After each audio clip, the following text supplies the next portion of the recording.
अगर आप दिखा पाएं कि किस तरीके से ये हमला हुआ है आज।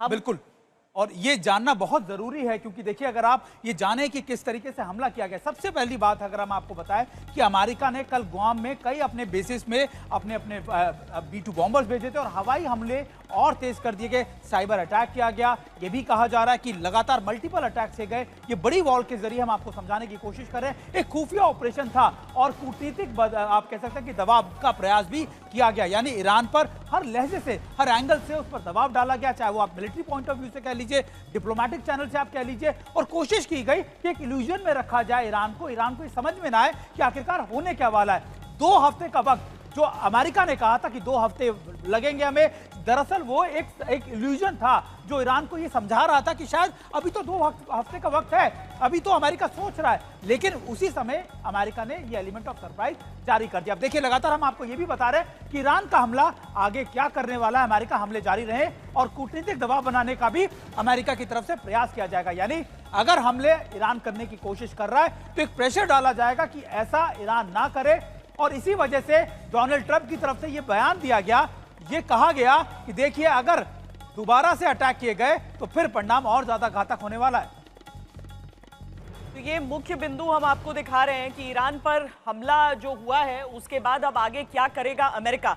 लेकिन सीधे तौर पर अगर हम देखें ग्रुप कैप्टन पांडे, तो अगर ईरान की तरफ से ये कहा जाता है और तस्वीरें इस हिसाब की जो हमारे संवाददाता भी अभी बता रहे थे कि वहां पर रिपोर्टर्स जाकर वॉक थ्रू कर रहे हैं उस इलाके से, एंट्री एग्जिट पॉइंट पर थोड़ा सा नुकसान दिख रहा है, तो वो बात हो जाती है ना फिर जो सुमित भी कह रहे हैं कि वो तो सरफेस के नीचे जो नुकसान है और उसका आकलन करना होगा। देखिए GBU-57 के बारे में एक खास बात और है कि ये इसको लॉन्च करते हैं 12 किलोमीटर की हाइट से और इसमें इंजन नहीं होता इसके अंदर और वो अपने स्पीड के हिसाब से नीचे आता है। इसमें जो काइनेटिक एनर्जी मिलती है वो उसका वेट जो है उसकी वजह से मिलती है और इसमें जो कोटिंग है वो एलॉय है। जब ये पेनिट्रेट करता है तो 60 मीटर के बाद जो है वो डिटोनेटर जो है टाइम डिलेड डिटोनेटर होता है वो फिर वो ब्लास्ट होता है। तो ये जो इतना प्रोसेस इतना है, साथ में इसको स्टीयर किया जाता है सैटेलाइट के माध्यम से। आप चाहें तो एंगल बदलना चाहें या इधर उधर करना चाहें, वो आपके पास कर्सर है, आप हिलाइए और वो चेंज हो जाएगा।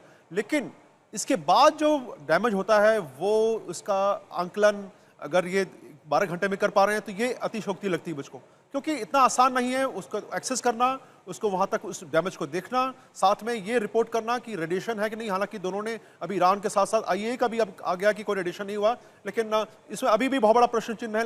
निश्चित रूप से वो नहीं होगा जो चेरनोबिल में हुआ था, क्योंकि यहाँ पर न्यूक्लियर रिएक्टर नहीं था, यहाँ पर केवल एनरिचमेंट प्लांट था। तो डिफरेंस है दोनों के स्ट्रक्चर में। और अब जहाँ तक बात हो रही है कि जिस प्रकार से अटैक किए गए हैं, कितना डैमेज हुआ क्या नहीं हुआ, इसके बाद दोबारा अटैक होगा कि नहीं होगा, ये निर्णय होगा जो बैटल डैमेज असेसमेंट है वो रिपोर्ट जब आएगी उसके बाद ये डिसाइड करेंगे कि क्या करना है और किस रिसोर्स से करना है। साथ में जो इन्होंने जो प्रिकॉशनरी एक्शन लिए हैं आसपास के क्षेत्रों में, इन्होंने अपने जितने लोकेशंस हैं 19 लोकेशन जो है अमेरिकी बेसिस में उस सबको एक्टिवेट रखा हुआ है। इजराइल खुद जो है इन्होंने इमरजेंसी डिक्लेयर कर रखी है। साथ में जो वॉरशिप्स है वहाँ पर जो पूरा जिन्होंने ईरान के चारों तरफ अपना घेरा बना रखा है, हाँ। वो भी एक्टिव हैं कि अगर कोई दुस्साहस करता है ईरान तो उसका प्रत्युत्तर दे। लेकिन जो हम अभी तस्वीरें देख रहे हैं सामने जो आ रही हैं कि अटैक जो है इजराइल पे ही हो रहा है, जैसा कि ऐसी संभावना थी हाँ। कि अटैक इजराइल पे ही होंगे, तो उसके लिए क्या करना होगा ये जो है इजराइल को डिसाइड करना होगा और उसको क्या रिक्वायरमेंट है। ईरान के लिए बड़ा ही मुश्किल है कि वो मुकाबला अमेरिका और इजराइल सरीखे दुश्मन से कर सके। लेकिन रुबिंदर ये बताइए, जो कि अभी एम्बेसडर मल्होत्रा भी कह रहे थे कि अमेरिका को ये राइट किसने दिया कि वो दुनिया की इकोनॉमी के साथ इस तरह का खिलवाड़ कर सके। ईरान जो भी कदम लेता है लेकिन उसमें उसका सबसे बड़ा कदम, सबसे बड़ा जो उसका तुरुप का इक्का है वो तो अभी बचा हुआ है। तो certainly I mean once again back to the point कि दुनिया आज की, मेरा तो ये मानना है आज की दुनिया जंगल राज की तरफ जा रही है मोटा मोटा। यस, UN है, टूथलेस है, UN की सिक्योरिटी काउंसिल है, टूथलेस है, स्टेटमेंट्स दे सकते हैं, कुछ कर नहीं सकते, राइट। एंड वंस अगेन बात ये आ गई कि अमेरिका सुपर पावर था, है, डिक्लाइनिंग है, आगे भी डिक्लाइनिंग पर है, और अमेरिका अब अपनी सुपर पावर का बेधड़क इस्तेमाल कर रहा है। ट्रंप ने जो बदलाव करा है ना, ठीक है, बाइडन भी, ओबामा भी, बुश भी, इससे पहले सब करे, बुश ने इराक वॉर करी और यूनिलैटरल डिसीजंस लेती है अमेरिका, राइट। बट ट्रंप इस समय इतनी तेजी से इतनी जगह जहां उसकी नजर पड़ रही है, जहां उन्हें दिख रहा है, वो अमेरिकन पावर का इस्तेमाल करने से झिझक नहीं रहे हैं।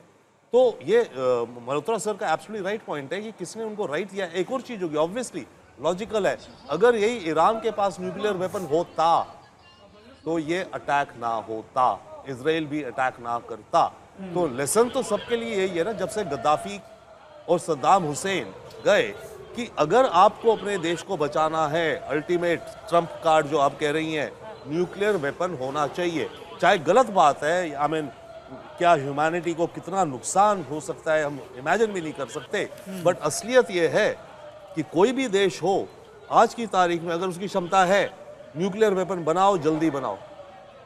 न्यूक्लियर वेपन बनाओ, जल्दी बनाओ, लेकिन अब तो ऐसा लग रहा है कि न्यूक्लियर वेपन बनने ही नहीं वाला। जो प्रक्रिया ईरान ने शुरू की थी, इतने सालों का आप कह सकते हैं परिश्रम भी था, लगातार इतने सैंक्शंस भी झेले, लेकिन अब वो कुछ होने वाला। पढ़े हमारे साथ जुड़े हुए हमारे सहयोगी पढ़े, देखिए आप क्योंकि समझते हैं कि डिप्लोमेटिक चैनल्स को लेकर भी अब ईरान जो है वो लगातार अंतर्राष्ट्रीय पटल पर, इंटरनेशनल प्लेटफॉर्म से बात कह रहा है कि उल्लंघन अब अमेरिका की तरफ से किया गया है। लेकिन क्या कोई इंटरनेशनल सपोर्ट ईरान को मिलता हुआ दिख रहा है? क्योंकि रूस और चीन भी अगर बात करें तो सिर्फ और सिर्फ स्टेटमेंट जारी करते हैं, लेकिन कोई सपोर्ट ईरान को ऐसा मुहैया नहीं करा पा रहे।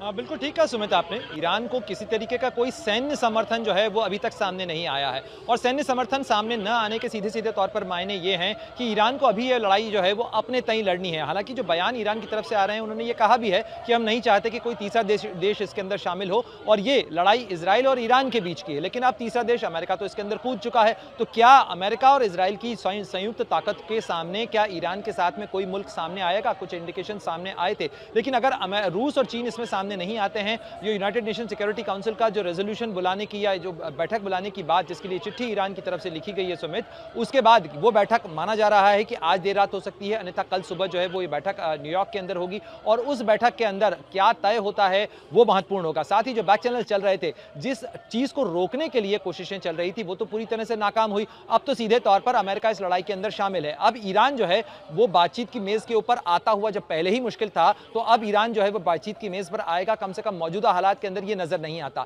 यानी हर इंडिकेशन जो है वो श्वेता इस तरफ जाता हुआ नजर आ रहा है कि किस तरीके से ये लड़ाई और इंटेंसिफाई हो रही है। अगर ये लड़ाई और इंटेंसिफाई होती तो सबसे बड़ा खतरा है इस पूरे इलाके का। अगर हम केवल भारत के एंगल से बात करें, क्योंकि भारत के लिहाज से ये बहुत महत्वपूर्ण इसलिए भी है क्योंकि ये भारत से काफी नजदीक में है। अगर ईरान के अंदर बॉम्बिंग होती है, हमारे अभी भी कई लोग वहां पर फंसे हुए हैं। मैं लगातार ईरान के अंदर, तेहरान के अंदर उन लोगों के साथ में भी टच में हैं हम लोग, जो वहां से निकलने की कोशिश कर रहे हैं। कूम और बाकी के आसपास के इलाकों से लोग मशहद की तरफ जा रहे हैं, और जो हमारी इवैक्यूएशन फ्लाइट्स हैं वो भी चल रही हैं। इसके अलावा करीब 150 लोग जो हैं वो इजराइल से भी निकाले जाने हैं ऑपरेशन सिंधु के तहत, इस तमाम लड़ाई के बीच में। और साथ ही जो बीच के इलाके हैं वहां पर करीब 80 लाख से ज्यादा जो भारतीय हैं वो कामकाज के सिलसिले में पूरे गल्फ के इलाके में है। तो भारत के लिहाज से भी बहुत सारी चिंताएं, और भारत ही नहीं, दुनिया के कई देशों के लिहाज से बहुत सारी चिंताएं हैं। अगर इस तरीके की तस्वीरें इजराइल से, ईरान से सामने आ रही हैं। हाइफा से एक तस्वीर हम अपने दर्शकों को दिखा देते हैं। दरअसल आज जो अटैक किए गए हैं उससे काफी जगहों पर नुकसान हुआ है, और हाइफा की तस्वीरें भी हम अपने दर्शकों को दिखा दें जहां पर नुकसान हुआ। रेजिडेंशियल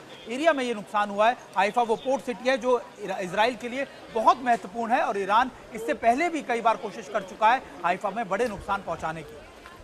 ये इस हमले में हम आपको वहाँ की क्षति दिखा रहे हैं, लेकिन इसके साथ ही हम आपको ये भी बता रहे हैं कि इजराइल अपना खुद का आकलन करके उसके बाद एक आंकड़ा देगा कि क्या नुकसान हुआ, कितना नुकसान हुआ। लेकिन इजरायली फोर्सेस को भी आप वहाँ पर देख रहे हैं जो फौरन वहाँ पर इस समय मौजूद हो गए, क्योंकि आपको और भी चीज़ें देखनी होती हैं कि कहीं और किसी तरह का कोई ऐसा हिस्सा तो नहीं है जो एक्सप्लोड हो सके। अभी लोगों को दूर रखा जाता है, मीडिया को थोड़ा दूर रखा जाता है, लेकिन मीडिया की मौजूदगी अब वहाँ पर हो गई है। आमतौर पर इजराइल ने इस बार कोशिश की है कि रेगुलेट किया जाए, और जो अपनी बर्बादी की बात है वो अपनी तरफ से उसे बताए, उसे बयां करे। लेकिन अशरफ, न्यूक्लियर प्रोग्राम जिसको लेकर अभी सबसे ज़्यादा सवाल उठ रहे हैं, उसका क्या होता हुआ आपको दिख रहा है? जो यूरेनियम संवर्धन की बात होती है, जो उसके 3 अलग अलग साइट्स में जो महत्व की चीज़ें थी, ईरान की तरफ से ये तक कहा जा रहा है कि उनको निकाला भी जा चुका था उन साइट से, इससे पहले कि अमेरिका का हमला हो। बिल्कुल श्वेता, दरअसल ये ईरान की तरफ से अब वहाँ के सरकार की तरफ से तो नहीं बल्कि वहाँ के कई जानकारों की तरफ से कहा गया है कि ईरान को ये शक था कि अगर इजराइल अपने बलबूते पर नहीं तो अमेरिका से वो बम गिरवाएगा इन न्यूक्लियर साइट्स पे, जिसका संकेत पहले ही डोनाल्ड ट्रंप ने भी दिया था और बेंजामिन नेतन्याहू ने। और जितना भी इनरेंच्ड मटेरियल इन न्यूक्लियर साइट्स पे था, खासतौर से जो पहाड़ के नीचे जो सबसे बड़ा न्यूक्लियर साइट है जिस पर सबसे बड़े धमाके की बात की जा रही है अमेरिका की तरफ से, वहां से पूरी तरह से जितना भी इनरिचड मटेरियल था वो ईरान ने वहां से निकाला था। और इससे खतरा क्या है, अब चूंकि जो अभी आप बात आपस में कर रहे थे, डिस्कशन कर रहे थे कि ईरान को अब लग रहा है कि अब उसके पास कोई रास्ता नहीं रहा है कोई न्यूक्लियर वेपन बनाने के लिए, और जितना भी इनरिचड मटेरियल उन्होंने लिया है, और ईरान के विदेश मंत्री ने भी कहा है आप हमारी न्यूक्लियर साइट को बम कर सकती हो लेकिन हमारी नॉलेज और हमारी टेक्नोलॉजी को नहीं कर सकते हो। तो जाहिर है वो इनरिचड मटेरियल इन न्यूक्लियर साइट से निकाला गया है और वहां जो है अब बड़ी खबर इस समय की अशरफ हम दे दें अपने दर्शकों को, पश्चिमी ईरान पर इजराइल का बड़ा हमला, यानी जो वार ईरान की तरफ से अमेरिका की बॉम्बिंग के बाद किया गया उसका पलटवार अब इजराइल कर रहा है। ईरान ने इजराइल के बड़े शहरों को निशाना बनाया, अब इजराइल पश्चिमी ईरान पर बड़ा हमला इस समय कर रहा है। ये जवाबी कार्रवाई जारी है और एयर पावर में तो हम कहीं से भी इजराइल को कम नहीं आंक सकते। बात यह है कि इस युद्ध में जो दिखाई पड़ रहा है वो एक टेक्नोलॉजिकल फ्यूडल सिस्टम बनता सा नज़र आ रहा है। जैसे पहले ऑयल को लोग लेवरेज करते थे, अब टेक्नोलॉजी को लेवरेज कर रहे हैं, और टेक्नोलॉजी में दोनों एआई और आपका जो EW इलेक्ट्रॉनिक वॉरफेयर है, सैटेलाइट कम्युनिकेशन है, इंक्रिप्टेड कम्युनिकेशन है, वो सारा सम्मिलित है। आप देखिए ईरान पर हमला करना, ईरान के ऊपर air dominance complete and total है, जबकि ईरान के पास जो एयर डिफेंस नेटवर्क है moderately good air defence network है, उनके पास ऐसा नहीं है कि बिल्कुल ही वो नहीं था। और इन्होंने क्या किया, पुराने बताए जा रहे हैं, पुराने हैं एक्चुअली, S-300 टाइप के हैं, तो अभी उनका कोई रिलेवेंस नहीं है। हाँ। तो इसमें खास बात ये आती है ईरान इतना बड़ा क्षेत्रफल है, जहाँ तक सवाल है लोग ज़्यादा हैं उसके पास, फिर भी ईरान क्यों दबा और सहमा हुआ है, तो उसकी रीज़न है टेक्नोलॉजिकल डोमिनेंस जो इजराइल के पास है। इजराइल ने जिस तरीके से टेक्नोलॉजिकली उसको ग्रिप में ले लिया है, इस वक्त ईरान का कोई भी अस्त्र शस्त्र काम नहीं कर रहा है। और उनके पास जो फोटो वाला था, फोटो की चर्चा बहुत होती है, ये पेनिट्रेटर बॉम्ब है, इसका नाम एक्चुअली है मैसिव ऑर्डिनेंस पेनिट्रेटर MOP। तो ये पेनिट्रेट करता है, then it's a small hole, it's not a big hole, और उसके बाद एक्सप्लोड करता है, होल थिंग केव्स इन, पूरा उसके ऊपर छा जाता है।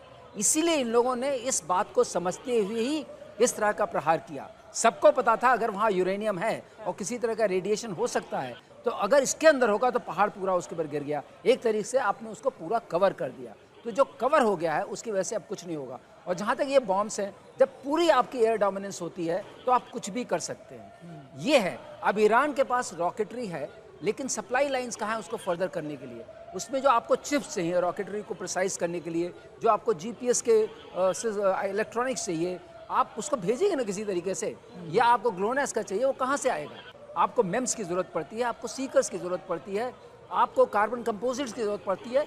इनके पास, ईरान के पास ऐसा नहीं है कि इकोसिस्टम प्रोडक्शन खराब नहीं है, प्रोडक्शन इन द सेंस वो अगर चीज़ें आ गई तो उसको बना करके मिसाइल बना सकते हैं, लेकिन वो सारी की सारी धीरे धीरे ध्वस्त कर गई। आपने लॉन्चर्स को भी ख़त्म कर दिया, 2/3 60% लॉन्चर्स का खबरों में है कि वो ख़त्म कर दिए गए, तो आप लॉन्च कैसे करेंगे?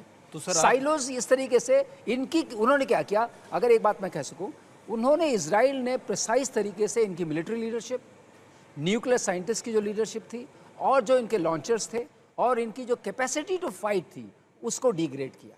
यानी सुप्रीमेसी एक तरीके से टेक्नोलॉजिकल सुप्रीमेसी उसके ऊपर पकड़ ली है। और उन्होंने क्या किया, उन्होंने जो हाइफा में किया, तेल अवीव में किया, वो उनके अंदर भय व्याप्त कर रहे थे कि वहाँ के लोग जो हैं वो डरें, क्योंकि उनके पास स्ट्रेटेजिक डेप्थ नहीं है। इजराइल बहुत छोटा सा देश है, उस पर आप कहीं भी मारेंगे तो लोगों को लगेगी। तो और जहाँ तक ये आ रहा है कि आयरन डोम आयरन डोम इसके लिए नहीं था, बैलिस्टिक मिसाइल्स के लिए नहीं था, आयरन डोम था आपका रॉकेट्स के लिए, आर्टिलरी के लिए, इनको इंगेज करता था। बैलिस्टिक मिसाइल्स के लिए इनके पास है डेविड स्लिंग था, एरो 1 था, एरो 2 था, थर्ड है, ये सारे उनके लिस्ट में हैं। तो वो अब उनकी सिस्टम ये बना है, और इनके पास आयरन बीम भी है, आयरन बीम लेजर मिसाइल है, तो वो कम से कम इंगेज कर सकती है। अब जो प्रोटोकॉल निकला है, जो हम लोगों को समझ में आ रहा है, इजराइल ने डिसाइड किया है कि इससे पहले वो री एंट्री करें, एक कार्बन लाइन होती है। कार्बन लाइन का मतलब है कि जो वायुमंडल की रेखा मानी जाएगी 100 किलोमीटर की मानी जाती है। तो ये 100 किलोमीटर से ऊपर जाकर के इंगेज करते हैं जो बैलिस्टिक मिसाइल्स आ रही हैं, क्योंकि री एंट्री के बाद ग्रेविटेशन पुल से उनकी स्पीड और बढ़ जाती है और ये मैक 13 वगैरह के आसपास होती है, जो बहुत ज़्यादा हो जाती है। तो उसको आपको इंगेज करना है before it enters the atmosphere. और इनके पास 3 मिसाइल्स ऐसी हैं हाइपरसोनिक्स जो बहुत अच्छी हैं, मैं भी उसको पूरा सम्मान दूंगा। उसमें आती है आपकी खीबर शिकान जी, उसमें आती है आपकी सेजिल, उसमें आती है आपकी फतेह 1-2 और उसी को ये अल कासम के नाम से बोलते हैं कि सुलेमानी के नाम को महत्व देने के लिए उन्होंने उसका नाम रखा है। तो ये जो मिसाइल्स हैं हाइपरसोनिक हैं, लेकिन ये कम मात्रा में है और इजराइल को अटैक करने के लिए आपको वही चाहिए अगर आप इफेक्टिवली अटैक करना चाहते हैं। तो इस सबको मिला करके तथ्य ये निकलता है। बनाकर दिखाया कि देखिए अंडरग्राउंड हमारे पास और यहाँ देखिए जखीरा पड़ा हुआ है, ये खत्म नहीं होंगे बिल्कुल भी। वो जखीरा खत्म होता है, हर जखीरा खत्म होता है। आपने 450 मिसाइल मारी हैं 500 के आसपास, जखीरे में उस तरह की मिसाइल्स आपके पास 700 से 800 मानी जाती हैं। तो उतनी अगर मिसाइल्स हैं, थोड़ी और हैं, आपको बचा के भी रखनी पड़ेंगी क्योंकि आपके भी अटैक होगा। तो ये सब मिला करके इंटरसेप्टर मिसाइल्स जो हैं वो अभी मान रहे हैं लोग कम हो गए, लेकिन लीक थ्रू हमेशा होता है। कोई air defence network world over perfect नहीं होता है। ऐसा नहीं कि जैसे हम लोग कहते हैं आयरन डोम पिट गया, पिटा नहीं, लीक थ्रू होगा जब सैचुरेशन अटैक होगा। तो ये एक्सेप्टेड है और आई थिंक बिल्कुल मैं मानता हूँ इजराइल बहुत सक्षम सर, सक्षम तो है, लेकिन लगातार जो ईरान की भी तरफ से कैपेबिलिटीज हमको नजर आ रही है, ऐसा लगता है ईरान भी बहुत ज्यादा सक्षम है।